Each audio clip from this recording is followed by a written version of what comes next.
আল্লাহ রাব্বুল আলামিন সূরাতুল আলার ভিতর আল্লাহ রাব্বুল আলামিন ঘোষণা করলেন, قد أفلح من تزكى। আল্লাহ রাব্বুল আলামিন বলতেছেন সফল কাম হলো তাহারা যারা সমস্ত ধরনের গুনাহ থেকে নিজেদেরকে বিরত রেখেছে।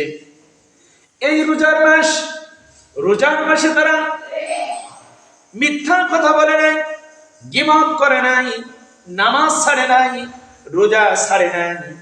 এই রোজার মাসে কোনো গুনার সাথে তাদের সম্পর্ক ছিল না। এই রকম যারা এই রোজার মাসে আল্লাহ তাআলার বিধিবিধান সঠিকভাবে মেনে চলতে পেরেছে, আল্লাহ তাআলার হুকুম অনুযায়ী মাহে রমাদানের রোজা রাখতে পেরেছে, তারাবির নামাজ পড়তে পেরেছে, কদরের নামাজ পড়তে পেরেছে, আল্লাহ রাব্বুল আলামিন বলেন ওই সমস্ত মানুষগুলো হলো সফল কাম। ওরা হলো সফল কাম। কদ আফলাহা মান তাযাক্কা। সফল কাম হলো তারা যারা নিজেদেরকে পরিশুদ্ধ করে নিয়েছে। সুবহানাল্লাহ। তা আমরা যারা এই রমাদান মাসে আল্লাহ রাব্বুল আলামিনের কাছে আমরা গুনার জন্য ক্ষমা চাইতে পেরেছি, আর আল্লাহ তাআলা আমাদের গুনাহগুলো ক্ষমা করে দিয়েছেন, আমরা তারাই হলাম সফল কাম। তা আল্লাহ রাব্বুল আলামিন তাদের কথাই বলছেন যে যারা মুমিন তারাই তো হলো সফল কাম। قد أفلح المؤمنون। আল্লাহ রাব্বুল আলামিন সূরা মুমিনুনের ভিতর বলতেছেন যে সফল কাম হলো তারা قد أفلح المؤمنون الذين هم في صلاتهم خاشعون।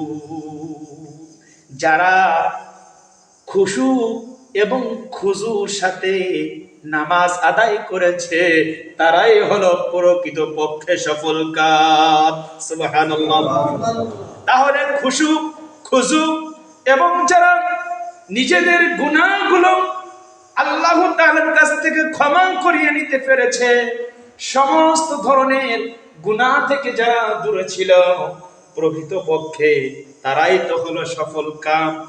আর যারা রোজা রাখতে পারে না, ইচ্ছাকৃতভাবে রোজা ছেড়ে দিয়েছে, তারাবির নামাজ ছেড়ে দিয়েছে, ফরজ নামাজ ছেড়ে দিয়েছে, এমনকি কদরের রাতে পর্যন্ত মসজিদে আসে নাই, এদের মতো কপাল পোড়া, এদের মতো হতভাগা এই দুনিয়াতে মনে হয় আর কেহ না।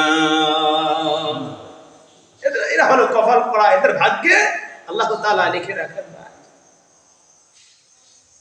যদি এদের কপালে আল্লাহ তাআলা লিখে রাখতেন তাহলে এরা রোজা রাখতে পারত, এরা সেহরি খাইতে পারত, ইফতার করতে পারত, এরা এই রোজাদারদের সাথে একসঙ্গে বসে বসে ইফতার করতে পারত। কিন্তু আল্লাহ তাআলা এদের নসিবে রাখে না।